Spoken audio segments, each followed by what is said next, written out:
اعوذ باللہ من الشیطان اللعین الرجیم بسم اللہ الرحمن الرحیم الحمدللہ الذی ہدانا لہذا وما كنا لنہتدی لولا ان ہدانا اللہ لقد جاءت رسل ربنا بالحق الصلاة والسلام على رسول المسدد والمصطفى الأمجد والمحمود الأحمد أبي القاسم محمد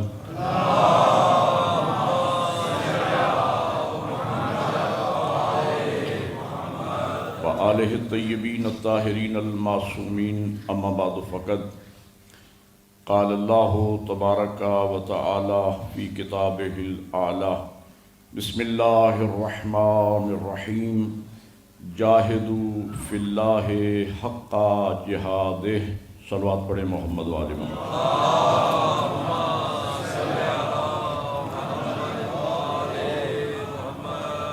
خالق کائنات کی لامتناہی حمد و ثنا اور ذوات مقدسہ و مطہرہ حضرات محمد وآل محمد پر لاکھوں اور کروڑوں درود و سلام کے بعد میرے لیے یہ مقام سعادت ہے کہ باب الحوائج علیہ السلام کے وسیلے اور ان کے ذکر کے صدقے میں آپ مومنین مخلصین کی زیارتوں کا شرف حاصل ہو رہا ہے۔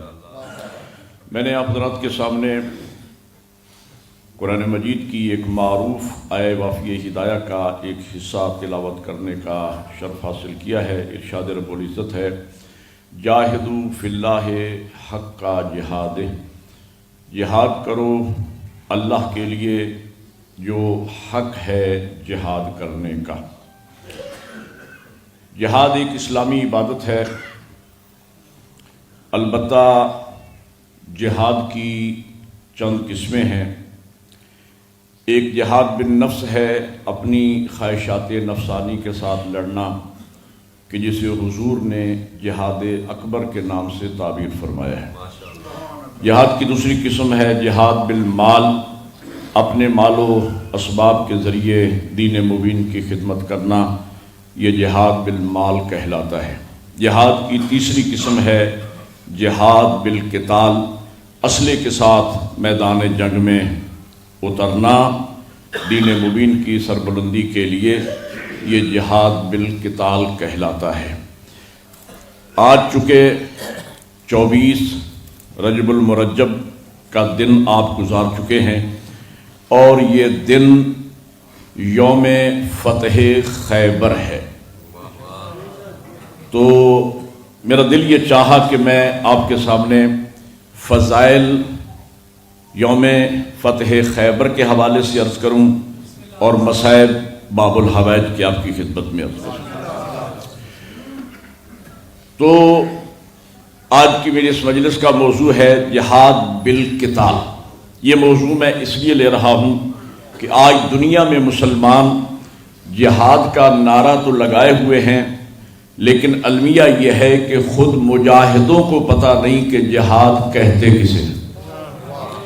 میں اپنی کم علمی اور کم بذاتی کے مطابق کوشش کروں گا کہ قرآن و تعلیمات اہل بیت کی روشنی میں بتاؤں نوجوانوں کو، میرے بزرگ مجھ سے بہتر جانتے ہیں کہ اہل بیت کی نگاہ میں جہاد کسے کہتے ہیں۔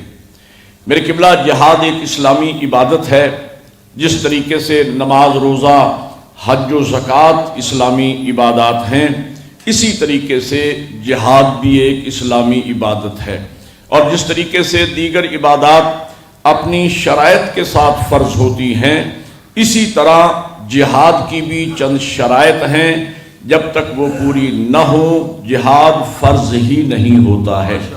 ایسا نہیں ہے کہ کوئی مولوی ملا 10-20 بدماش اپنے ساتھ ملا لے اور وہ لوگوں کے بچے یتیم کرتا پھرے، اور جب اس سے پوچھا جائے کہ آپ کیا کر رہے ہیں اور وہ کہے کہ میں اسلام کے لیے جہاد کر رہا ہوں، یہ اسلام کے نام پہ فساد ہے، جہاد نہیں۔ بڑی مہربانی، اللہ آپ کو جزائے خیر عطا فرمائے۔ جہاد کا موضوع میں نے لیا ہے، تو آپ ذرا بیدار ہو کے بیٹھیں گے تو میں آپ کو جہاد کی ایک آؤٹ لائن نوجوانوں کے ذہنوں میں بٹھا کے جاؤں گا کہ قرآن و تعلیمات اہل بیت کی روشنی میں جہاد کہتے کسے ہیں۔ میرے قبلہ، جہاد اپنی شرائط کے ساتھ فرض ہوتا ہے۔ جہاد کی پہلی اور بنیادی شرط یہ ہے کہ جہاد کا ایک خاص وقت معین ہے. البتہ جہاد کے وقت کا تعین یا نبی کر سکتا ہے یا امام کر سکتا ہے یا غیبت کبریٰ کے زمانے میں نائب امام کو اختیار ہے. ہر بندہ جہاد کا حکم نہیں دے سکتا ہے. اس کا ریزن کیا ہے؟ سبب کیا ہے؟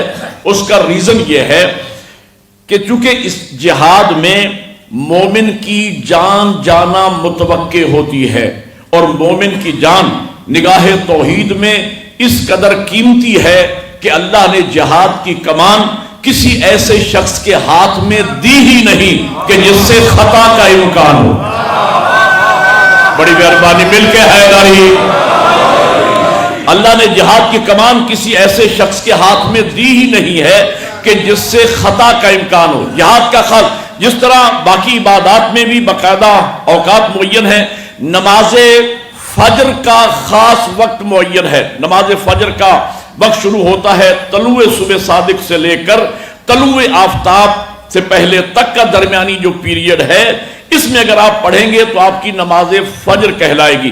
اگر کوئی مومن کہے کہ میں عزاداری کے بعد رات کو 12 بجے نماز فجر پڑھ کے سوؤں تو وہ نماز فجر نہیں کہلائے گی. رمضان کے روزے عبادت ہیں، لیکن رمضان کے روزوں کا پیریڈ ماہ مبارک رمضان ہی میں ہے. اگر کوئی صاحب کہیں کہ رمضان کے روزے آئندہ نسبتاً گرمی میں آ رہے ہیں تو کیا ہی بہتر ہو کہ میں انہی رجب میں یا شعبان میں رمضان کے روزے رکھ لوں، تو وہ بھوک کی صحبت کہلائے گی، رمضان کے روزے نہیں کہلائیں گے. حج عبادت ہے، حج کا بھی ایک خاص سیزن ہے. حج ذی الحجہ ہی میں فرض ہوتا ہے، لیکن اگر کوئی صاحب کہیں کہ میں رجب یا شعبان میں حج کر کے آ جاؤں تو وہ سفر کی صحبت کہلائے گی، حج نہیں کہلائے گی. اسی طریقے سے نماز، روزہ، حج کی طرح جہاد بھی ایک اسلامی عبادت ہے. اس کا ایک خاص وقت معین ہوتا ہے. البتہ جہاد کے وقت کا تعین یا نبی کرتا ہے یا امام کرتا ہے یا نائب امام کرتا ہے. آپ کے میرے دوسرے امام امام حسن مجتبی علیہ السلام سے جب کسی نے کہا تھا حضرت جہاد کا وقت ہے، آپ علم جہاد کیوں نہیں اٹھاتے؟ جب اس نے امام سے یہ سوال کیا، اس وقت فرض کیجئے دن کے 11 بج رہے تھے، امام نے فرمایا اٹھو اور نماز ظہر ادا کرو. وہ کہتے ہیں حضرت نماز ظہر کا ابھی وقت نہیں ہوا. فرمایا جہاد کا بھی ابھی وقت نہیں ہوا. تو جہاد کا بھی ایک خاص وقت. اصل میرے قبلہ المیہ یہ ہے کہ لوگ جنگیں کرتے ہیں، ان جنگوں کا نام رکھ لیتے ہیں جہاد، جبکہ جنگ اور ہوتی ہے، جہاد اور ہوتا ہے. جنگ اور جہاد میں کیا فرق ہے؟ ایک مثال کے ساتھ میں واضح کرنا چاہوں گا. جنگ اور جہاد میں وہی فرق ہے جو فرق لڑائی اور آپریشن میں ہے. جنگ ہے لڑائی، جہاد ہے آپریشن. لڑائیوں کے فیصلے گلیوں اور فٹ پاتھوں پہ ہوتے ہیں، آپریشن کا فیصلہ آپریشن تھیٹر میں ہوتا ہے. لڑائی کا فیصلہ ہر بندہ کر سکتا ہے، آپریشن کا فیصلہ صرف سرجن ڈاکٹر کرتا ہے. میں مثال دوں گا تو بات واضح ہو جائے گی. فرض کیجئے یہاں 500 یا 1000 کا مجمع ہو اور یہاں کوئی مریض لایا جائے اور 1000 بندہ مل کر کہے کہ اس مریض کا آپریشن ہونا چاہیے اور آج ہونا چاہیے، لیکن اس مجمع میں ایک سرجن ڈاکٹر تشریف فرما ہو جسے آپ جانتے ہیں، وہ اٹھ کر کہے کہ نہیں اس مریض کا آپریشن ابھی نہیں ہوگا، 6 مہینے کے بعد ہوگا، تو بات 1000 بندے کی نہیں مانی جائے گی. میں کچھ کہنا چاہ رہا ہوں، 1000 بندے کی بات نہیں مانی جائے گی، اکیلے ڈاکٹر کی مانی جائے گی. تو پتہ یہ چلا اسلام کے اکثر احکامات میں اجماع کی کوئی حیثیت نہیں، قول معصوم حجت ہے.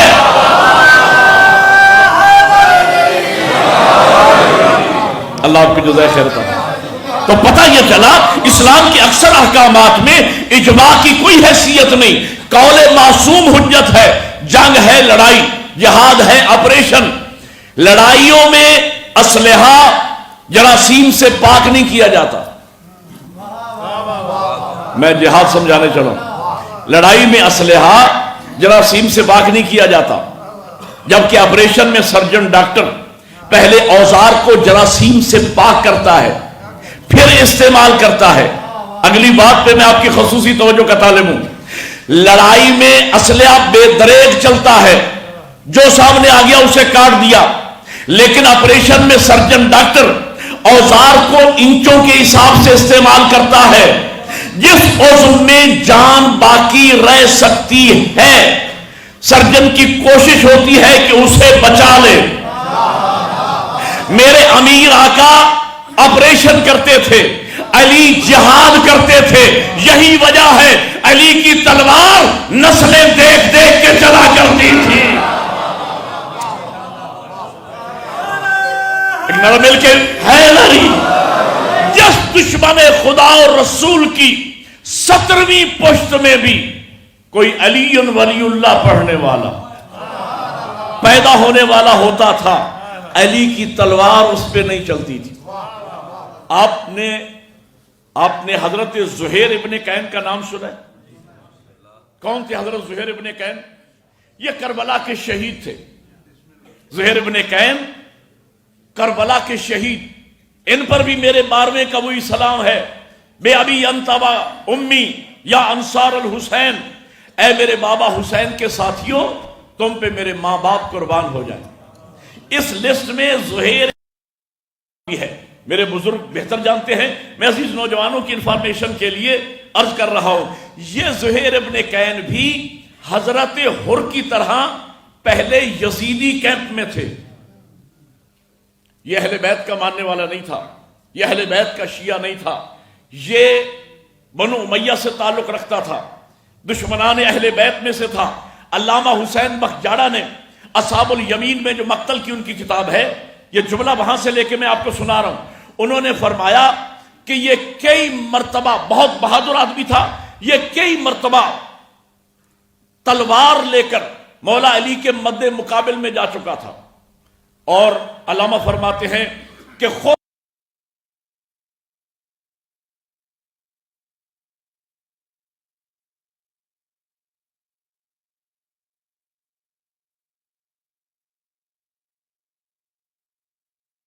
چھوڑ کے مجھے آگے بڑھنا، بڑی مہربانی، اللہ آپ کو جزائے خیر دے۔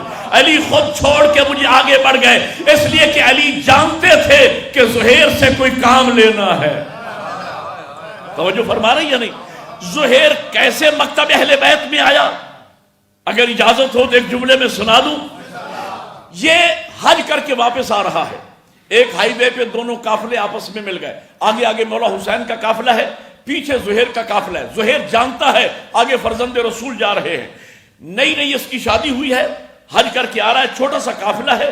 جب خیمے لگائے گئے تو میرے امام نے فرمایا، علی اکبر بیٹا وہ دیکھو تیرے چچا زہیر کے خیمے ہیں، جاؤ اپنے بابا کا پیغام اپنے چچا زہیر کو پہنچا کے آؤ۔ حضرت علی اکبر آئے، فرماتے ہیں کہ آداب و تسلیمات کے بعد جب خیمے میں داخل ہوئے تو کیا دیکھا، یہ اپنی نئی نویلی دلہن کے ساتھ مل کے کھانا کھا رہا تھا۔ حضرت نے آداب و تسلیمات کے بعد بابا کا پیغام پہنچایا، واپس تشریف لے گئے۔ اس کی بیوی نے محسوس کیا کہ فرزند رسول کا پیغام آیا ہے اور زہیر نے کوئی توجہ نہیں کی، اس نے لقمہ وہیں پہ رکھ دیا۔ یہ یاد رکھیے کہ بیوی کا کردار شوہر کی زندگی میں کس قدر اہم ہے۔ اگر بیوی بابصیرت ہو، بیوی باشعور ہو، بیوی دیندار ہو، بیوی محب اہل بیت ہو تو اس کا کردار کتنا عظیم ہے، ذرا توجہ فرمائیے گا۔ اس نے لقمہ وہیں پہ رکھا، تھوڑی کے نیچے ہاتھ رکھا، سر کو اونچا کیا، کہا زہیر میری طرف دیکھ، ارے تجھے جنت کا وارث بلا رہا ہے، نواس رسول بلا رہا ہے، اور تو نے کوئی توجہ تک نہیں کی۔ زہیر کہتا ہے یہ دو شہزادوں کا معاملہ ہے، میرا ان میں سے کسی کے ساتھ کوئی تعلق نہیں ہے۔ وہ مومنہ کہتی ہے زہیر کیا کہہ رہے ہو، کون سے دو شہزادے، کہاں سفیان کا پوتا کہاں عمران کا لال، کیا کہہ رہے ہو؟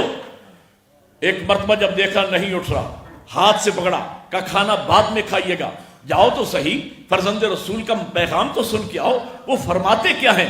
بیوی کے ضد اور اصرار کرنے پہ چلا، صاحب نہج البلاغہ کے پوتے نے ہاتھ سے پکڑا، دو جملے ارشاد فرمائے، زندگی بدل گئی زہیر کی۔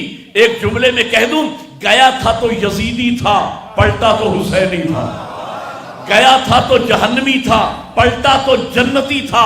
اس جہنمی کو جنتی کس نے بنایا؟ بیوی نے. اس یزیدی کو حسینیت کا راستہ کس نے دکھایا؟ بیوی نے. تو بیوی کا کردار اس قدر اہم ہے. زہیر سے کوئی کام لینا تھا. زہیر کہتا ہے 20 مرتبہ میں مولا علی کی ذوالفقار کی زد میں آیا، لیکن مجھے یوں لگا جیسے علی مجھے چھوڑ کے آگے بڑھ گئے. علی کی تلوار نسلیں دیکھ دیکھ کے چلا کرتی تھی. تو بنیادی اور پہلی شرط یہ ہے اسلامی جہاد میں جہاد کا خاص وقت معین ہوتا ہے. دوسری شرط یہ ہے کہ اسلام میں جہاد مردوں پر واجب ہے، عورتوں سے ساکت ہے. توجہ فرما رہی ہیں؟ جہاد پہ صاحب اسلحے کے ساتھ میدان جنگ میں اترنا یہ مردوں پہ واجب ہوتا ہے، عورتوں سے ساکت ہے. ویسے مرد عورت اللہ کے نزدیک برابر ہیں.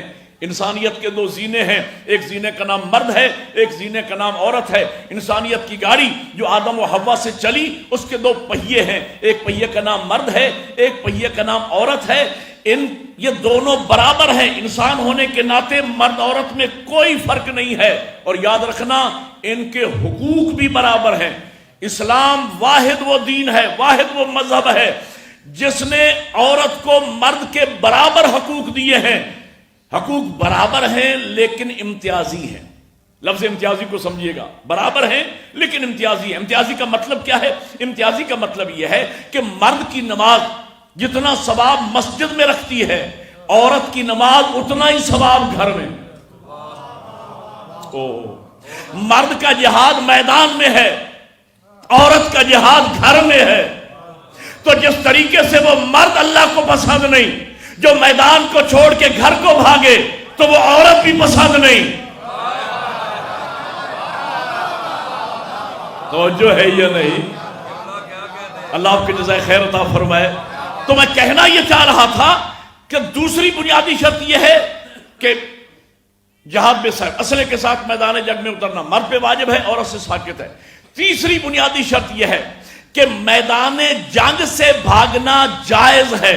میں نے خیبر تک آپ کو لے کے آنا ہے، اس لیے کہ آج فتح خیبر کا دن ہے. خیبر تک میں آپ کو بہت جلدی لے کے آ رہا ہوں اور اپنے وقت کے اندر بات کو مکمل بھی کرنا ہے، اس لیے ذرا جلدی بھی کر رہا ہوں. تیسری اور بنیادی شرط یہ ہے کہ میدان جنگ سے بھاگنا جائز ہے، میدان جہاد سے بھاگنا کفر ہے. خدا کی قسم ہمارے دل جلے ہوئے ہیں. لوگ جہاد کا نعرہ تو لگاتے ہیں، جہاد کے تقاضوں کو پورا نہیں کرتے. میں کہتا ہوں اگر تم جہاد کر رہے تھے تو بھاگے کیوں ہے؟ بھاگنا دلیل ہے کہ تم جنگ لڑ رہے تھے، جہاد نہیں کر رہے تھے. میدان جنگ سے بھاگنا جائز ہے، میدان جہاد سے بھاگنا کفر ہے. جہاد کی سیمپل مثال، جہاد کا نمونہ اسلام میں اگر بنے گی تو وہ میرے مولا امیر کی ذات بنے گی. اس لیے ہمارا یہ عقیدہ ہے کہ ہمارے نبی شجاعت میں مولا علی سے بھی افضل تھے. ان کا لقب ہے ختمی مرتبت، ہر صفت کمال میں سب سے بلند. جہاں تمام مراتب دین بعد از خدائے بزرگ تو یہ قصہ مختصر. لیکن وہ تو رحمت للعالمین کا ٹائٹل لے کے آئے تھے، انہوں نے تو زندگی میں تلوار ہاتھ میں لی نہیں. تو اسلامی جہاد کا نمونہ بنے گی میرے مولا امیر کی ذات. یہی وجہ ہے کہ میرے اور آپ کے مولا امیر پوری زندگی نہ کبھی میدان جنگ سے بھاگے، نہ بھاگنے والے کے پیچھے بھاگے. آپ نے توجہ فرمائی ہے؟ پوری زندگی میرے امیر آقا نہ کبھی میدان جنگ سے بھاگے. اور یہ چوتھی شرط ہے اسلامی جہاد میں. مجاہد کو حکم ہے کہ اگر مد مقابل کافر مشرک منافق میدان جنگ سے بھاگنا چاہ رہا ہے تو اس کو بھاگنے دو، بھاگتے کا پیچھا نہیں کرنا. اگر وہ جان بچانا چاہتا ہے تو جان بچانے دو. اسلام کسی کی جان لینا نہیں چاہتا. ہو سکتا ہے اگر زندہ رہ گیا تو کل مسلمان ہو جائے. لہذا پوری زندگی میرے امیر آقا نہ کبھی میدان جنگ سے بھاگے، نہ بھاگنے والے کے پیچھے بھاگے. ایک میدان جنگ کا علی کی شجاعت کا منظر میں آپ کو دکھانا چاہتا ہوں بصیرت کی نگاہوں سے. میں نے کتاب میں پڑھا ایک میدان جنگ میں علی کا دشمن علی کے سامنے. جیسے ہی اس نے دیکھا کہ سامنے تو علی ہے، میں عرض کیا کرتا ہوں کہ بڑے بڑے سورماؤں کے پتے پانی ہو جاتے تھے علی کو دیکھ کے. ایک جملہ بزرگوں کے لیے عرض کر دوں, بزرگ کی لطف لیں گے اس جملے کا. اس زمانے کے لوگ اپنے بزرگوں کی شجاعت اس انداز میں بیان کیا کرتے تھے کہ ہمارے بزرگ اتنے بہادر تھے کہ علی کے مقابلے میں بھاگے ہوئے. آپ نے غور ہی نہیں فرمایا. علی کے مقابلے میں بھاگے ہوئے, یعنی علی کے مقابلے میں آ جانا یہ کوئی معمولی بات نہیں تھی. جیسے ہی دشمن نے دیکھا کہ سامنے تو علی ہے, یہ دیکھتے ہی, میں نے یہ کتاب میں پڑھا, دیکھتے ہی وہ کافر بھاگا. بس جیسے منظر بڑا عجیب ہے, جیسے ہی وہ کافر بھاگا, ایک مسلمان کھڑا دیکھ رہا تھا. اس نے دل میں سوچا کہ یہ کافر بدبخت بھاگ تو اپنی مجبوری سے رہا ہے علی سے ڈر کے, تو کیوں نہ میں اپنا گھوڑا اس کے پیچھے لگا دوں تاکہ تاریخ میں کوئی میرا بھی نام آ جائے. اور ہے, میں نے اس مسلمان کا آپ کو نام نہیں بتانا, میں نے نام نہیں بتانا, آپ سمجھ جائیں گے, لیکن جو آپ سمجھیں گے میں اس کا ذمہ دار نہیں, میں جو پڑھ رہا ہوں میں اس کا ذمہ دار ہوں. تو اس مسلمان نے اپنا گھوڑا بھاگتے کافر کے پیچھے لگا دیا. دور جا کے کافر نے سوچا کہ بھاگتے کے پیچھے بھاگنا علی کی شان تو نہیں. بھاگتے کے, ایک نعرہ مل کے عبادت حیدری, بھاگتے کے پیچھے بھاگنا علی کی شان تو نہیں ہے. یہ کون بہادر ہے جو میرے پیچھے بھاگ رہا ہے؟ یہ سوچ کر اس کافر نے گھوڑا موڑا. بس جیسے ہی گھوڑا موڑا صورتحال بدل گئی. اب اگلے جملے پہ میں آپ کی خصوصی توجہ کا طالب ہوں. صورتحال, اب وہ مسلمان آگے آگے, وہ کافر پیچھے پیچھے. جیسے ہی وہ کافر مسلمان کے قریب پہنچا, مسلمان نے مولا علی کا رخ کیا, کہا یا علی ادرکنی, مولا میری مدد کو آئیے. علی نے گھوڑا موڑا. جیسے ہی کافر نے علی کو آتے دیکھا, وہ کافر تو بھاگ کھڑا ہوا, وہ مسلمان ہاتھ باندھ کے کھڑا ہو گیا, یا علی اگر آج آپ نہ ہوتے تو میں ہلاک ہو جاتا.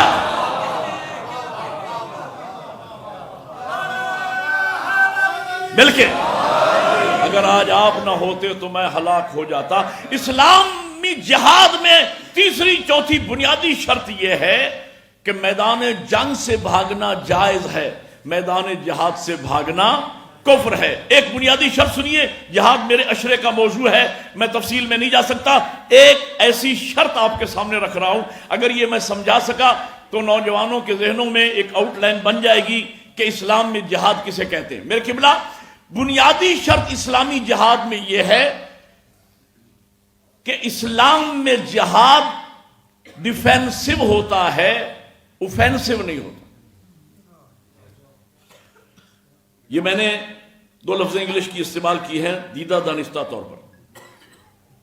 اس کا مطلب یہ نہیں ہے کہ مجھے انگلش آتی ہے زیادہ, مجھے انگلش نہیں آتی. دو لفظیں میں نے جان بوجھ کے اس لیے استعمال کی ہیں. جو کالجز یا یونیورسٹیز کے اسٹوڈنٹ بیٹھے ہیں, یہ دو لفظیں انہیں یاد رہے گی تو جہاد ان کو یاد رہے گا, پوری تقریر ان کو یاد رہے گی. اور اس شرط کے سننے کے بعد جنگیں الگ ہو جائیں گی, جہاد الگ ہو جائے گا. بڑی مہربانی. جنگیں الگ ہو جائیں گی, جہاد الگ ہو جائے گا. وہ بنیادی شرط یہ ہے کہ اسلام میں جہاد ڈیفینسو ہوتا ہے, اوفینسو نہیں ہوتا. کیا مطلب؟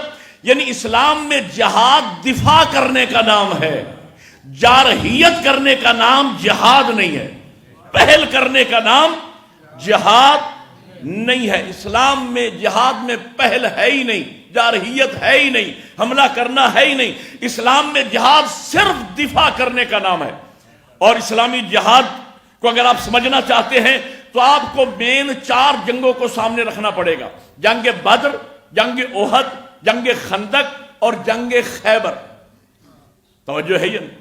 ان 4 میں سے 3 جنگیں وہ ہیں جو مدینہ میں لڑی گئیں.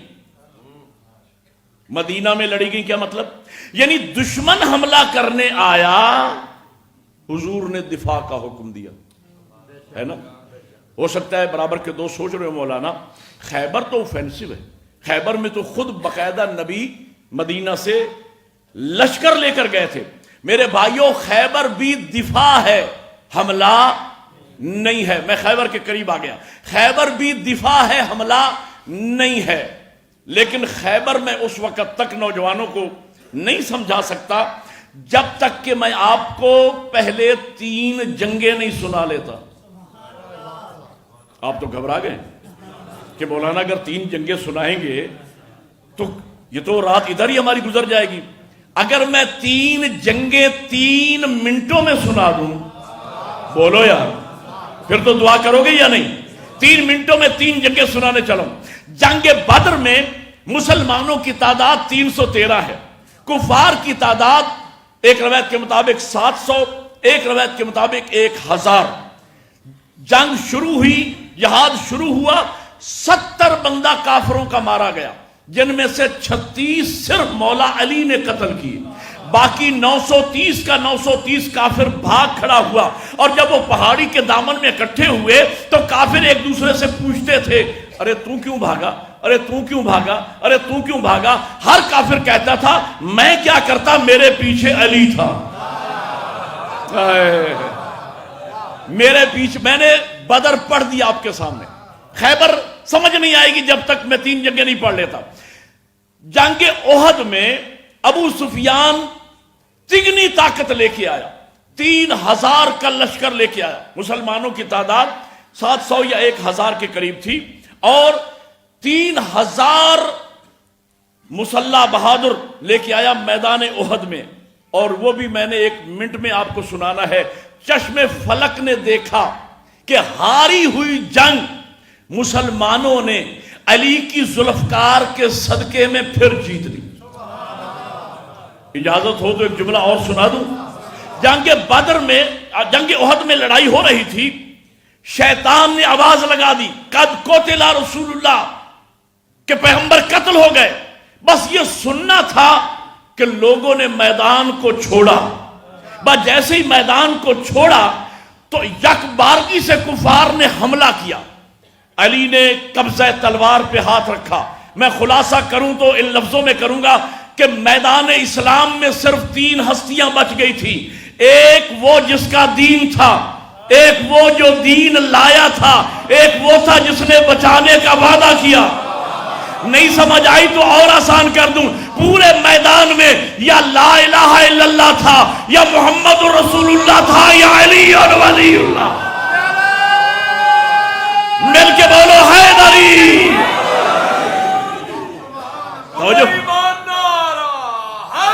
حیدری. علی نے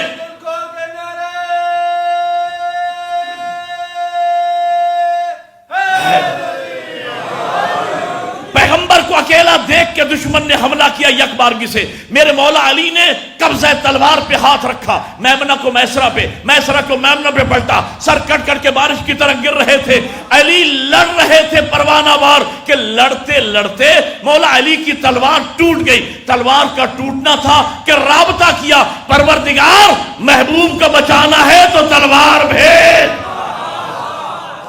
کریم کی آواز ہے, جبرائیل تو پوچھتا تھا مالک جنت اور تلوار کا کیا جوڑ ہے, اٹھاؤ جنت سے ذوالفقار. 2 اپنے استاد علی کے ہاتھ میں. جبرائیل ملک ہے نا فرشتہ, منٹ کے بھی 40ویں حصے میں جبرائیل نے تلوار علی کے ہاتھ میں دی. ید اللہ ہاتھوں کا معجزہ یہ تھا, جب تلوار جبرائیل کے ہاتھ میں تھی 1.25 گز تھی, علی کے ہاتھ میں آئی 70 گز لمبی ہو گئی. علی نے قبضہ ذوالفقار پہ ہاتھ رکھا, میمنہ کو میسرہ پہ, میسرہ کو میمنہ پہ پلٹا. سر کٹ کٹ کے بارش کی طرح گرنے لگے. اب جبرائیل واپس بھی جا رہا ہے, مڑ مڑ کے علی کی جنگ بھی دیکھ رہا ہے. آپ تو خاموش ہے نا, شاگرد خاموش نہیں رہا. وہیں سے داد دی شاہ مردان, شیر یزدہ, قوت پروردگار, لا فتح الا علی, لا سیف الا ذوالفقار. حیدری. ہاری ہوئی جنگ مسلمانوں نے علی کے ذوالفقار کے صدقے میں پھر جیت لی.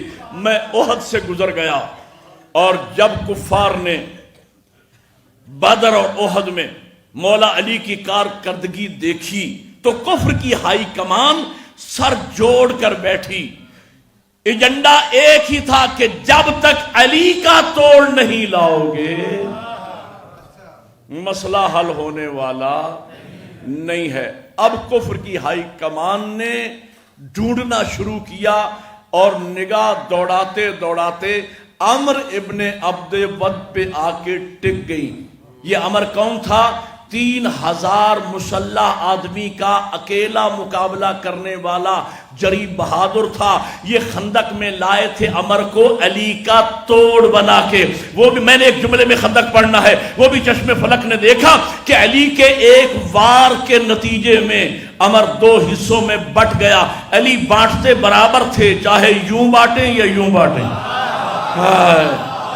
توجہ ہے یہ نہیں؟ علی بانٹتے برابر تھے. تو عمر کے قتل ہو جانے کے بعد، اب میں خیبر کے بالکل قریب آ گیا، آج یوم فتح خیبر، یہ ذہن میں رہے. ہاں، عمر کے قتل ہو جانے کے بعد اب کفار میں مسلمانوں کا مقابلہ کرنے کی سکت باقی نہ رہی. اب انہوں نے خیبر کے یہودیوں کو اکسانا شروع کیا. خیبر کے یہودیوں نے مسلمانوں کے قافلوں پہ شب خون مارنا شروع کیے. حضور نے کئی دفعہ ڈیلیگیشن بھیجے، وفود بھیجے، مذاکرات بھی ہوئے، سورہ بھی نازل ہوا، لکم دینکم ولی دین، تمہارا دین تمہارے لیے، ہمارا دین ہمارے لیے، جیو اور جینے دو. لیکن وہ نہیں مانے. جب نہیں مانے اب حضور لشکر لے کر گئے.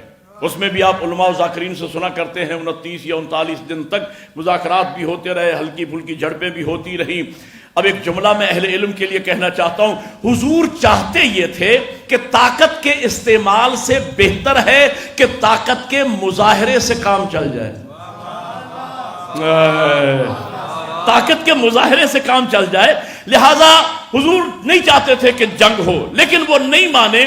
انہیں زوم تھا کہ ہم بہادر لوگ ہیں، ہم کلا بند لوگ ہیں، ہم انہیں کچل دیں گے، ہم انہیں مسل دیں گے. جب وہ نہیں مانے اب حکم ہوا بلاؤ اس کو کہ جو مرد ہے. توجہ فرما رہی ہے نہیں؟ ایک جملہ میں آپ کی خدمت میں عرض کرنا چاہتا ہوں. جب ہم مولا امیر کے فضائل کی طرف نگاہ کرتے ہیں، جملے پہ ذرا سوچ کے بولیے گا میرے ساتھ. جب ہم مولا امیر کے فضائل کی طرف دیکھتے ہیں تو ہمیں یوں لگتا ہے جیسے فضائل علی کے تعاقب میں. 80% لوگوں نے سمجھ کے لفظ تعاقب سمجھ کے مجھے دعا دی ہے. اب میں ترجمہ بھی کرنے لگا ہوں. جب ہم مولا امیر کے فضائل کی طرف دیکھتے ہیں ہمیں کبھی نہ لگا کہ علی فضیلتوں کے پیچھے جا رہے ہوں.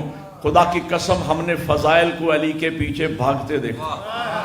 دلیل ہے میرے پاس، دلیل اسی رجب کا واقعہ. مجھے بتاؤ علی کو کعبہ کی تمنا یا کعبہ کو علی کی ضرورت؟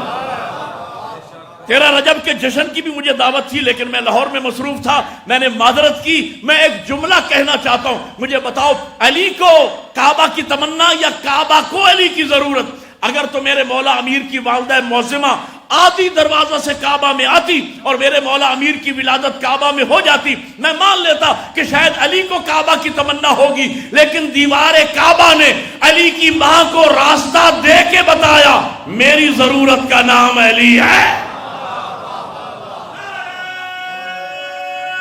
حیدری، مجھے بتاؤ علی کو ولایت کی تمنا یا ولایت کو علی کی ضرورت؟ بولو یار. اگر تو میرے مولا امیر جائیں انگوٹھی لے کر سائل کے در پہ اور آئے ولایت آ جائے، میں مانتا ہوں کہ شاید علی کو ولایت کی تمنا ہوگی. لیکن اگر سائل حالت رکوع میں آ کے انگوٹھی لے جائے تو ماننا پڑے گا ولایت کی ضرورت کا نام علی ہے. آپ متوجہ ہے، اہل ولا کا مجمع ہے تو میرا دل چاہتا ہے ایک جملہ کہنے کو مولا امیر کی عظمت کا.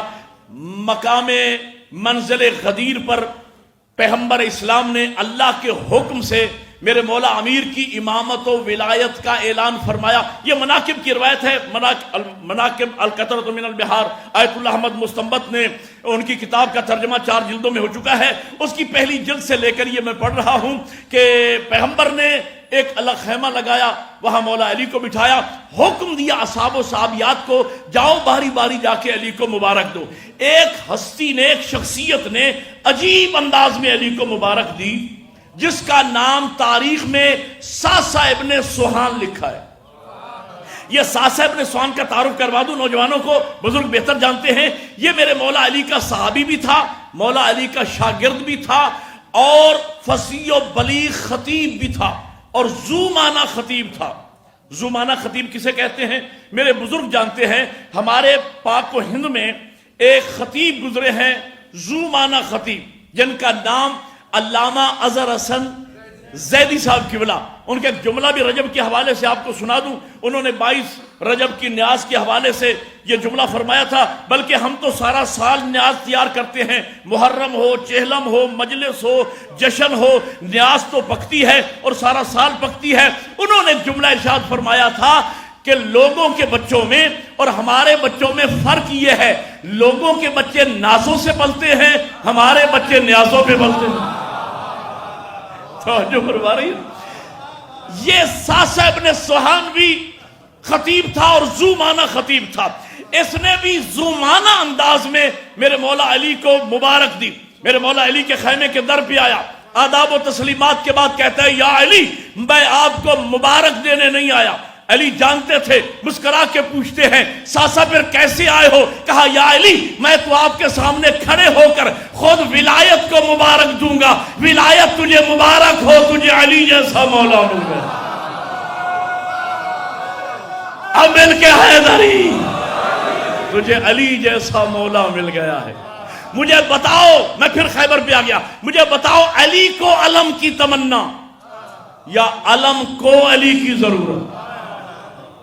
اگر تو علی جائیں علم مانگنے کے لیے تو میں مان لیتا ہوں کہ شاید علی کو علم کی تمنا ہوگی، لیکن اگر علی بلا کے علم دیے جائیں تو ماننا پڑے گا علم کی ضرورت کا نام علی ہے۔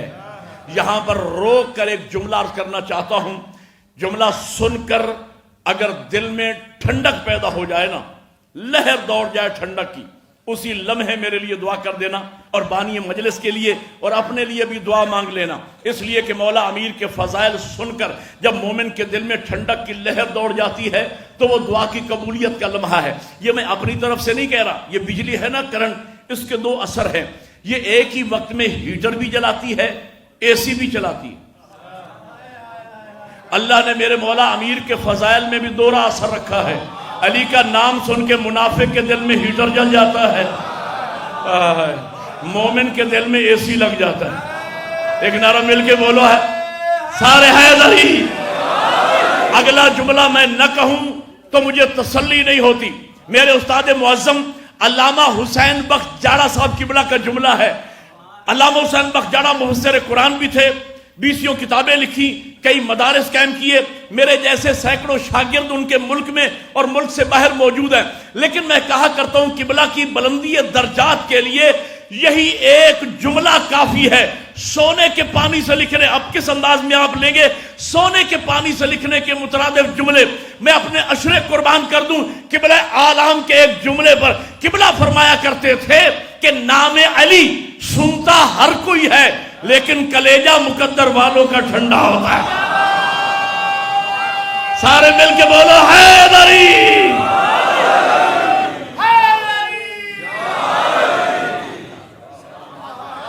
نام علی سنتا ہر کوئی ہے لیکن کلیجہ مقدر والوں کا ٹھنڈا ہوتا ہے۔ جن کے کلیجے میں ٹھنڈک محسوس ہو، میں جملہ کہنے چلو، مولانا شبلی نعمانی نے اپنی ایک کتاب میں سیرت النبی میں ایک عجیب و غریب جملہ خیبر کے حوالے سے لکھا۔ وہ فرماتے ہیں کہ صاحب یہ جو 1400 سال سے چرچا ہے علی نے خیبر فتح کیا اور کوئی بڑا کمال کر دیا علی نے، اور لکھا جاتا ہے کہ بہت بڑا کوئی لوہے کا دروازہ تھا جسے حضرت علی نے اکھیڑ کے یوں پھینک دیا۔ کہنے لگے نہیں اس میں مبالغہ آرائی بہت زیادہ۔ دو جملے، پہلا جملہ سنیے، اس میں مبالغہ آرائی زیادہ ہے میاں، وہ لوہے کا دروازہ تھا لیکن اتنا بڑا دروازہ نہیں تھا۔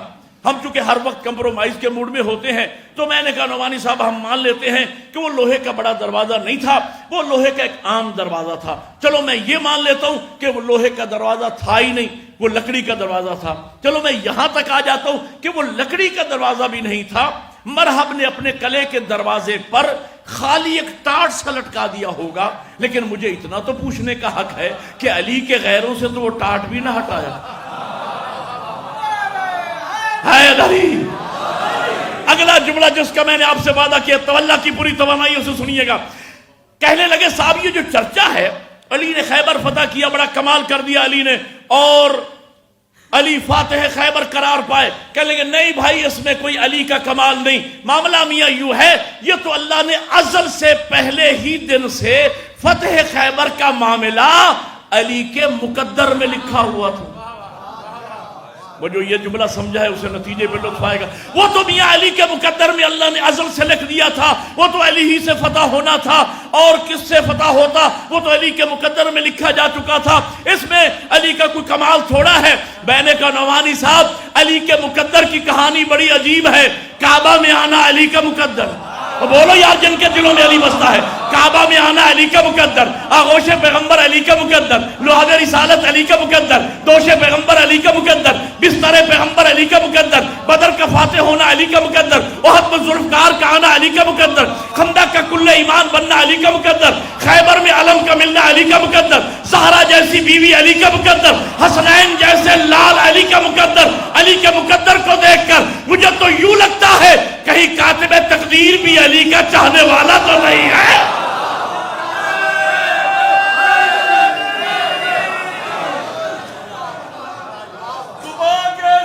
مل کے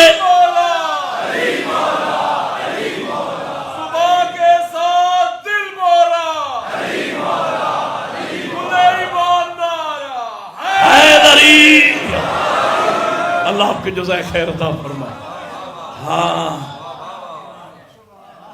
علی کو علم کی تمنا یا علم کو علی کی ضرورت؟ اگر علی جائیں علم مانگنے کے لیے تو مان لیتے ہیں کہ علی کو علم کی تمنا ہوگی، لیکن اگر علی بلا کے علم دیے جائیں تو ماننا پڑے گا علم کی ضرورت کا نام۔ تو میں عرض یہ کرنا چاہ رہا تھا کہ خیبر دفاع ہے، حملہ نہیں ہے۔ آخری دلیل سنیے اور میں آپ کو زیادہ زحمت بھی نہیں دینا چاہتا۔ خیبر دفاع ہے، حملہ نہیں ہے۔ مرحب نے مولا امیر اگر دیکھیں اس کی سب سے بڑی دلیل یہ ہے کہ اگر حملہ ہوتا تو جیسے ہی مولا متقیان میرے امیر آقا مرحب کے مقابلے میں آئے تھے تو مرحب کو دیکھتے ہی علی اسے دو حصوں میں بانٹ دیتے، لیکن نہیں، سب سے پہلے میرے امیر آقا نے اسے اسلام آفر کیا۔ فرماتے ہیں مسلمان ہو جا اور زندہ رہ۔ توجہ ہے یا نہیں؟ مسلمان ہو جا اور زندہ رہے۔ علی سرجن ہیں، چاہتے ہیں بچ جائے، چاہتے ہیں بچ جائے۔ وہ کہتا ہے مسلمان نہیں ہوتا۔ حضرت فرماتے ہیں کوئی بات نہیں، دین کی بنیاد یہی ہے کہ لا اکراہ فی الدین، دین میں جبر نہیں ہے، نہیں ہوتا مسلمان نہ ہو، لکم دینکم ولی دین، تمہارا دین تمہارے لیے، ہمارا دین ہمارے لیے، واپس چلے جا اور زندہ رہے۔ وہ کہتے ہیں واپس بھی نہیں جاتا، واپس جاؤں گا تو خیبر کی عورتیں ہنسیں گی۔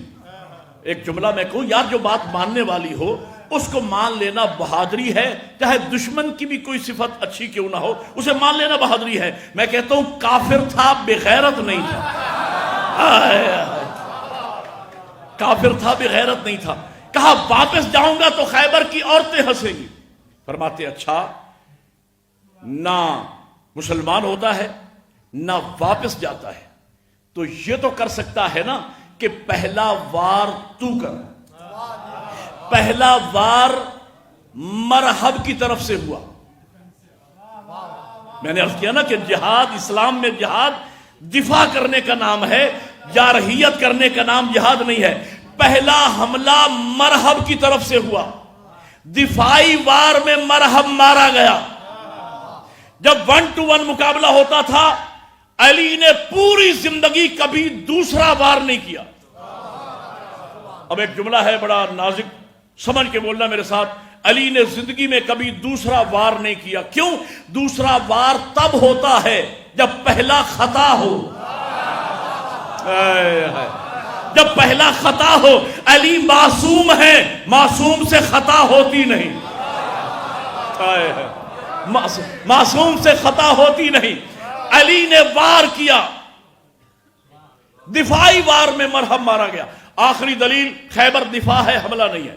میں نے کتابوں میں پڑھا، قبلہ عالم بھی تشریف فرما ہے، میں نے کتابوں میں پڑھا کہ مرحب نے بچپن میں خواب دیکھا تھا جب بچہ تھا، چھوٹا تھا، اس نے خواب دیکھا تھا کہ ایک شیر ہے جو مجھے چیر پھاڑ کے مار رہا ہے۔ جب خواب سے بیدار ہوا تو روایت میں ہے کہ اس کی ماں یا اس کی آیا اسٹرالوجسٹ تھی، ماہر علم نجوم۔ اس نے اپنی ماں یا آیا کو خواب بیان کیا، اس نے ذائچہ بنایا، کیلکولیشن کرنے کے بعد نتیجہ یہ نکالا کہ بیٹا ماں کی وصیت زندگی بھر یاد رکھنا، حیدر نام کے بندے سے نہ لڑنا، حیدر نام کے بندے سے نہ لڑنا۔ حیدر میرے مولا امیر کا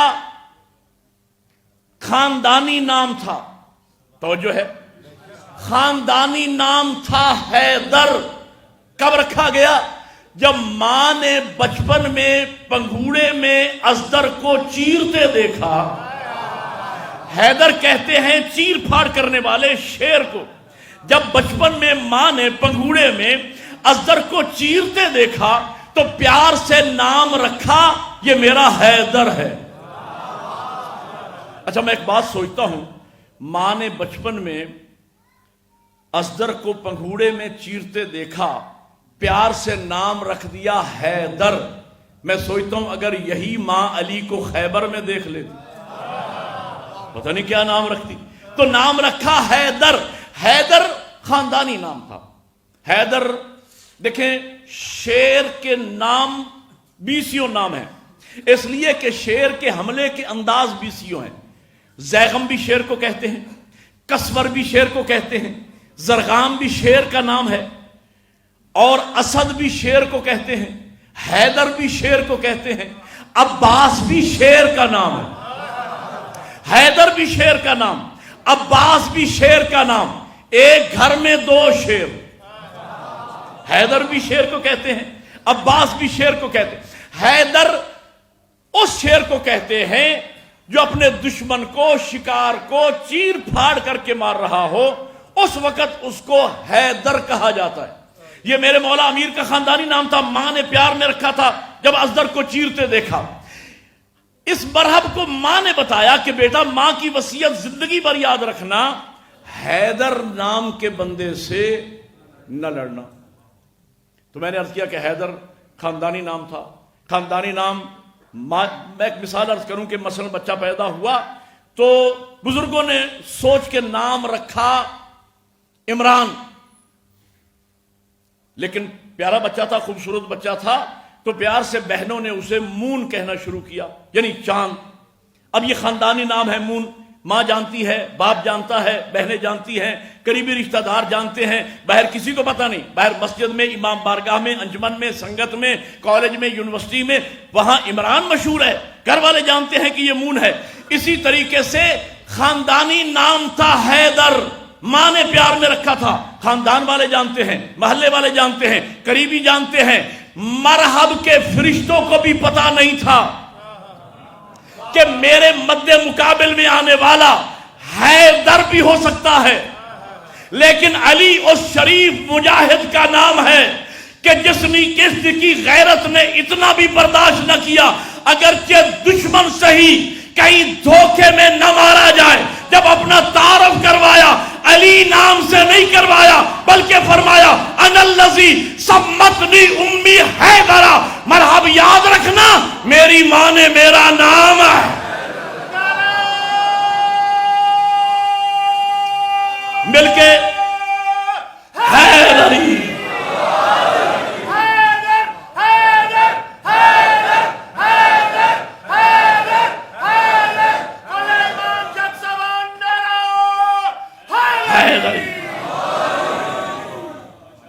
فضائل علی کے تعاقب میں ہے۔ میں نے ابھی عرض کیا اللہ نے منزل غدیر پر علی کو امیر المومنین بنایا۔ آپ کی محبتوں کو دیکھ کر فضیلت کا ایک جملہ اور سنانا چاہتا ہوں، پھر مصائب کی طرف جا رہا ہوں۔ اللہ نے علی کو امیر المومنین بنایا۔ آقا جی تشریف فرما ہے، مجھ سے بہتر جانتے ہیں، یہ لقب مخصوص ہے، امیر المومنین کا لقب مخصوص ہے آپ کے اور میرے مولا علی ابن ابی طالب کے ساتھ۔ میں نے کتاب میں پڑھا، دمت الساقبہ کی روایت ہے، میرے مولا حسن مجتبیٰ کو کسی نے پکارا یا امیر المومنین، میرے مولا فرماتے ہیں آج کے بعد مجھے امیر المومنین نہ کہنا۔ کہا مولا کیا آپ امیر المومنین نہیں؟ کہ بے شک میں امیر المومنین ہوں. کہا مولا میں آپ کو امیر المومنین کہوں؟ فرمایا نہ، یہ لقب اللہ نے خاص کر دیا ہے میرے بابا علی ابن ابی طالب کے ساتھ. بس میں روک رہا ہوں بہت جلدی. علی ابن ابی طالب کے ساتھ یہ لقب اللہ نے علی کو عطا فرمایا. یہ پروٹوکول تھا علی کا، اللہ نے میرٹ پہ عطا فرمایا. علی کے شرف دیکھ کر، علی کی خدمات دیکھ کر، علی کے اوصاف دیکھ کر اللہ نے علی کو امیر المومنین بنایا. لیکن علی کے دشمنوں کو یہ لقب پسند آ گیا، چرا کے لے گئے. اب لطف آپ نے خود لینا ہے، بات میں کرنے چلا ہوں. چرا کے لے گئے. میں عرض کیا کرتا ہوں کہ اگر بادشاہ کا لباس فٹ پاتھ پہ بیٹھے ہوئے کسی فقیر کو پہنا دیا جائے تو وہ جوکر ہی تو لگے گا. او بھائی یہ لباس تھا علی ابن ابی طالب کا، جچتا تھا علی کے تن پہ، دشمنوں کو پسند آ گیا.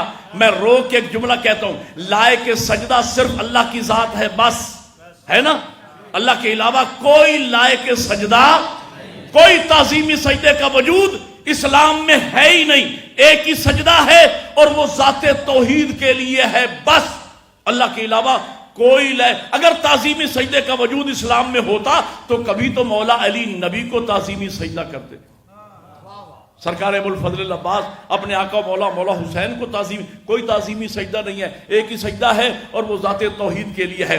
تو جن لوگوں کا مقدر پھوٹا اور انہوں نے اس ہستی کو سجدہ نہ کیا جو لائق سجدہ تھی، تو پھر ان کی پیشانی کیسی کیسی خسیس چیزوں کے سامنے جھکی. وہ انسان کبھی پتھر کے سامنے جھکا، کبھی گائے کے سامنے جھکا، کبھی آگ کے سامنے جھکا، کبھی بندر کے سامنے جھکا. کہاں انسان کہاں پتھر، کہاں انسان کہاں بندر، کہاں انسان کہاں آگ. لیکن ذوق سجدہ کو تسکین نہ ملی. کیوں؟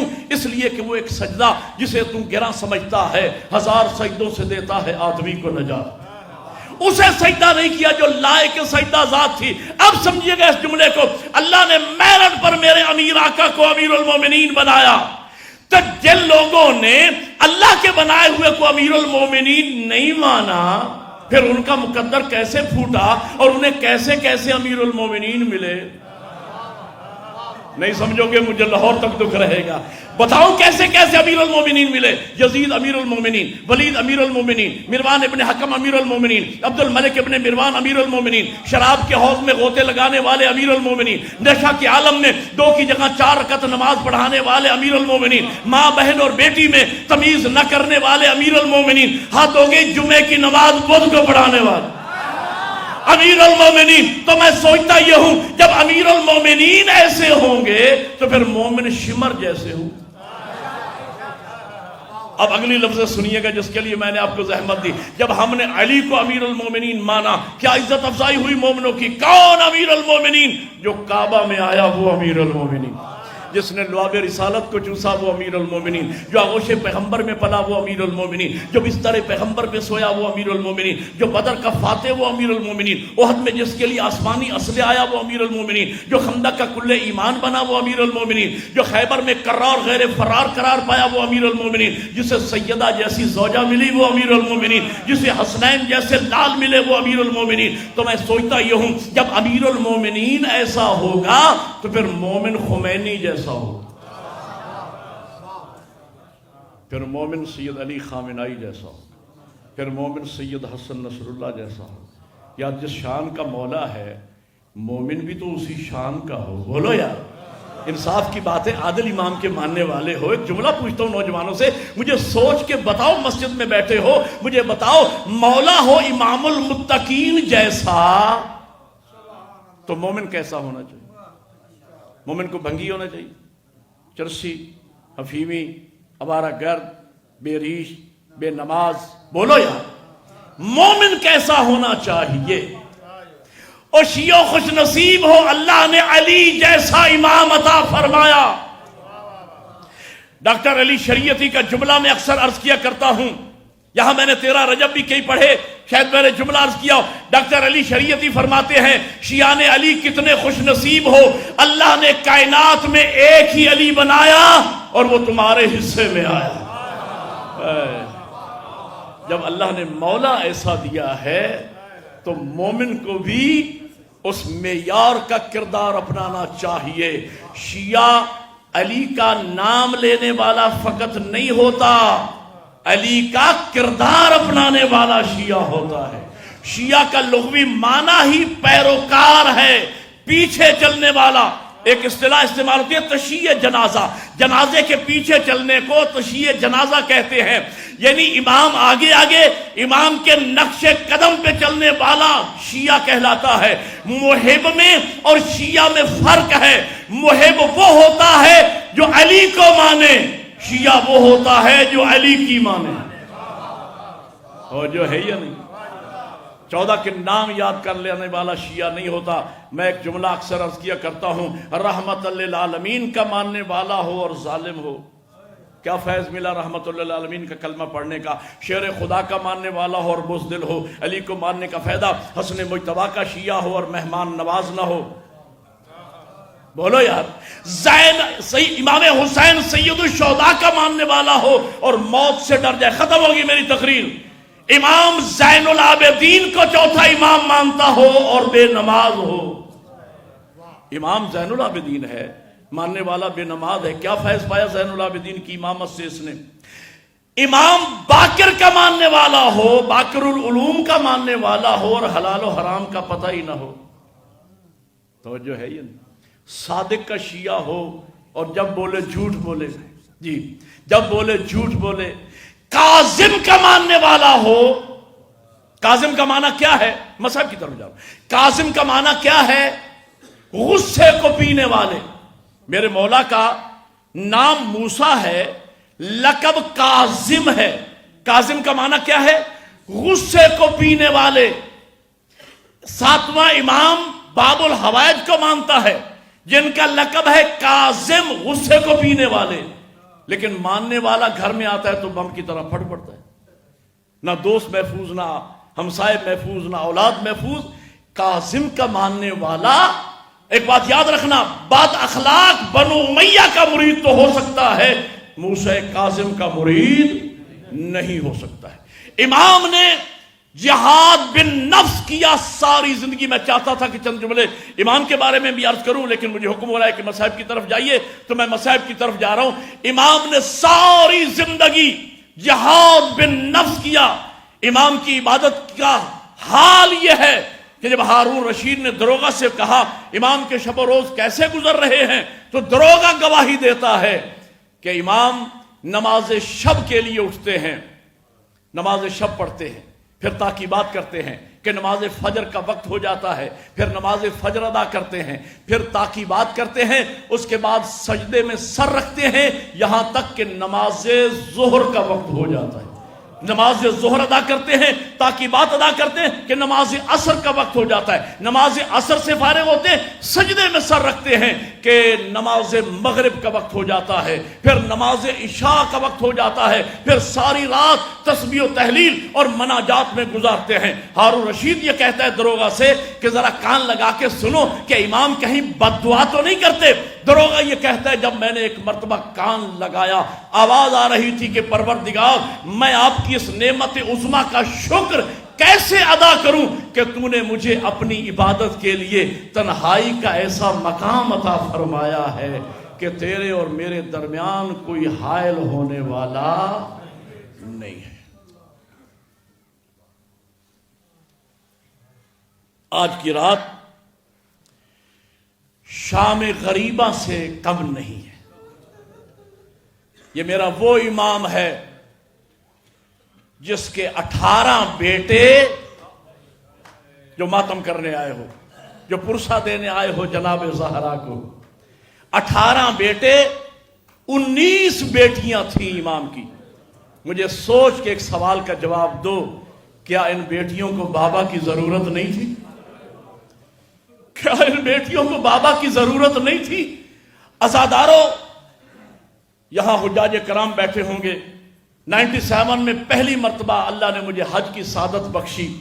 جب میں مدینہ گیا تو میں نے علماء سے پوچھا تو پتہ یہ چلا میرے 7ویں امام کے 18 بیٹے، 19 بیٹیاں تھیں. مدینے میں نہ کسی بیٹے کی مزار ہے. جزاک اللہ، جزاک اللہ، جزاک اللہ. نہ کسی بیٹی کی مزار ہے. عزاداروں، اگر کوئی بے اولاد ہونا تو اس کے دل میں حسرت ہوتی ہے، اولاد کی حسرت ہوتی ہے.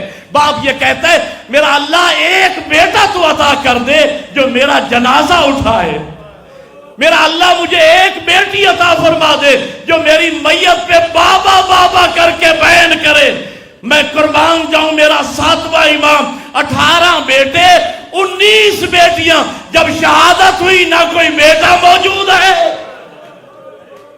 جزاک اللہ جزاک اللہ، نہ کوئی بیٹی موجود ہے. عزادارو، قید باقی ائمہ نے بھی گزاری. میرے مولا سید سجاد بھی قید میں رہے، میرے مولا باقر بھی قید میں رہے، باقی ائمہ نے بھی قید گزاری. لیکن ان کی قید میں اور 7ویں امام کی قید میں بڑا فرق ہے. میرے مولا سید سجاد قید میں تھے لیکن بہنیں بھی ساتھ تھیں، پھوپھیاں بھی ساتھ تھیں، باقر جیسا شہزادہ بھی ساتھ تھا، تسلی دینے والی بہنیں بھی ساتھ تھیں. لیکن ہائے بغداد کا اسیر میرا مولا موسیٰ کاظم، جب زہر ملی نہ کوئی پہلو بدلنے والا تھا، نہ کوئی پانی پلانے والا تھا. روایت میں ملتا ہے 8ویں پہر گرم پانی کا ایک جام ملتا تھا. مصائب کا جملہ ہے، اگر رو سکو ماتم کر سکو. 8ویں پہر گرم پانی کا ایک جام ملتا تھا، ہاتھ میں لے کے کربلا کی طرف دیکھ کر فرماتے دادا حسین اگرچہ گرم ہے تو پانی. جزاک اللہ جزاک اللہ جزاک اللہ. دادا حسین اگرچہ گرم ہے تو پانی. عجیب منزل ہے خدا کی قسم. میں جب ائمہ کی تاریخ پڑھتا ہوں، ائمہ کی مظلومیت پڑھتا ہوں، ہر امام نے وقت آخر اپنے جد حسین کی پیاس کو یاد کیا ہے. اور عزادارو، پیاس کا زخم مولا حسین کے جسم پر بڑے زخم تھے. ایک روایت میں 1950 زخم، یہ علامہ حسین بختیارا نے اصحاب الیمین میں لکھا ہے. لیکن ایک جملہ میں نے ایک عالم بزرگوار سے سنا، فرماتے 5ویں امام کا فرمان ہے میرے جد حسین کے جسم پر اتنے زخم تھے جتنی قرآن کی آیتیں. مصائب تو پڑھ دیا میں نے. تیروں کے زخموں میں تلواروں کے زخم، تلواروں کے زخموں میں برچھیوں کے زخم، برچھیوں کے زخموں میں نیزوں کے زخم، نیزوں کے زخموں میں پتھروں کے زخم، پتھروں کے زخموں میں بڑا زخم اکبر کی جوانی، اکبر کی جوانی کے زخموں میں عباس کے بازو، عباس کے بازو کے زخموں میں علی اصغر کی معصومیت، علی اصغر کی معصومیت میں سب سے بڑا زخم زینب کی چادر. خدا آپ کی چیخیں قبول فرمائے. لیکن عزادارو، ہر امام نے اپنے جد حسین کی پیاس کو کیوں یاد کیا؟ اس لیے کہ پیاس کا زخم اتنا گہرا زخم تھا مولا حسین کے جگر پہ، اتنا. میرے مولا حسین نے آپ کو یاد کیا. پیاس کا زخم وہ تھا جس کے لیے آپ کو یاد کیا. فرمایا سجاد بیٹا، ابھی آپ کو یاد آ جائے گا، فرمایا سجاد بیٹا جب مدینے جانا تو میرے شیعوں کو میرا سلام بھی کہنا، اور انہیں کہنا میرے شیعوں جب کبھی ٹھنڈا پانی پینا، جب کبھی ٹھنڈا پانی پینا تو مجھ غریب کی پیاس کو ضرور یاد کرنا. آپ کی آنکھوں میں آنسو ہے تو ایک جملہ پیاس پہ اور سن لیجئے. اعجاز امامت کے ساتھ 12 یا 13 محرم کو جب میرے مولا سید سجاد نے شہداء کے لاشوں کو دفن کیا، اپنے بابا کے لاشے کو دفن کیا، تو مٹی والی قبر پر امام نے ایک جملہ لکھا، حاذا القبر الذی قتل عطشانا، یہ اس غریب کی قبر ہے جو پیاسا مار دیا گیا. عزادارو، ہر بیٹی کو بابا سے پیار ہوتا ہے. میرے 7ویں امام کی 19 بیٹیاں ہیں، ہر بیٹی کو بابا سے محبت ہوتی ہے. لیکن یہاں تو معراج ہے محبت کی. 4 سالہ بچی سکینہ 3 دن سے بھوکی، ماتم کا جملہ اگر کر سکو، 3 دن کی بھوکی پیاسی ہے. لیکن جب زلجنا شہادت کا پیغام لے کے خیمے میں آتا ہے، بچی زلجنا کے پاؤں سے لپٹ جاتی ہے. پہلا بین یہ کرتی ہے، زلجنا اتنا بتا، ارے میرے بابا کو پانی پلایا گیا. 7ویں امام قید خانے میں زہر مل چکی ہے، اپنے مصائب یاد کر کے نہیں رو رہے، اپنے جد حسین کی پیاس کو یاد کر کے رو رہے ہیں. اور عزادارو، اگلا جملہ سنیے گا. امام کی 19 بیٹیاں 18 بیٹے، نہ 2 بیٹیوں کی قبر ایک جگہ ہے، نہ 2 بیٹوں کی قبر ایک جگہ ہے. عزاداران حسین، میرے مولا حسین یقیناً مظلوم ہیں، لیکن زائرین اس بات کی گواہی دیں گے مولا حسین کی قبر میں علماء بتاتے ہیں پانتی کی طرف علی اکبر لیٹا ہوا ہے، سینے پہ علی اصغر لیٹا ہوا ہے. مولا آپ کی شہادت مظلومانہ ہوئی، لیکن اکبر جیسا بیٹا ساتھ ہے، اصغر جیسا شہزادہ سینے پہ ہے، لیکن ہائے وہ میرے بغداد کا مولا کاظم کہ نہ کوئی بیٹا پاس تھا، نہ کوئی بیٹی پاس تھی، پانی دینے والا کوئی نہیں تھا، تسلی دینے والا کوئی نہیں تھا. آج 25 کی رات کو آپ اپنے مولا کا مسائل سن رہے ہو، لیکن زہر تو 23 رجب کو ملے. بطول کے بیٹے کو تڑپتے آج تیسرا دن ہے. اللہ اکبر. زہرا کے لال کو تڑپتے ہوئے آج تیسرا دن ہے. اور قید خانہ ایسا تھا کہ بطول کا لال تڑپ بھی نہیں سکتا تھا. عزادارو، سندھی ابن شاہق ملعون نے زہر دی امام کو زہر دی. اعلان ہو گیا کہ رافضیوں کا امام دنیا سے چلا گیا. کوئی جنازہ اٹھانے والا نہیں تھا. 4 مزدور منگوائے گئے. اللہ اکبر. 4 مزدور منگوائے گئے، انہوں نے جنازہ اٹھایا. ابھی میرے مولا کا جنازہ آئے گا، میں 2 جملے کہنا چاہ رہا ہوں. 4 مزدوروں نے جنازہ اٹھایا، کوئی رونے والا نہیں تھا. اور میں نے ایک عالم بزرگوار سے سنا کہ پولے بغداد پہ آ کے جنازہ رکھا نہیں، جنازے کو پھینک دیا گیا. منصوبہ یہ تھا کہ رات کو سواریاں گزریں گی، زہرا کا بیٹا پامال ہو جائے گا. لیکن علماء یہ بتاتے ہیں آج رات کا وقت ہے، سواریاں آئیں لیکن دائیں طرف سواریاں رک گئیں، بائیں طرف رک گئیں. سواریوں کے سوار ان پہ تازیانے برساتے ہیں، لیکن سواری ایک قدم آگے نہیں بڑھتی. جب آگے جا کے دیکھا گیا تو ایک غریب کا جنازہ تھا جو پولے بغداد پہ پڑا ہوا تھا. ایک مومن کی نگاہ پڑ گئی، منہ پہ ماتم کیا رہے، یہ تو میرا 7واں امام، یہ تو میرا 7واں امام. اعلان کیا گیا، مومنین آ گئے. اس کے بعد پھر غسل کا اہتمام ہوا اور کفن پہنایا گیا. شام سے جنازہ اٹھا. میں کہوں گا میرے مولا موسی کاظم خوش نصیب ہو، کچھ مومن پیدا ہو گئے. ہائے وہ کربلا کا غریب حسین جسے نہ کوئی کفن دینے والا تھا، نہ کوئی غسل دینے والا تھا. ماتم موسی کاظم.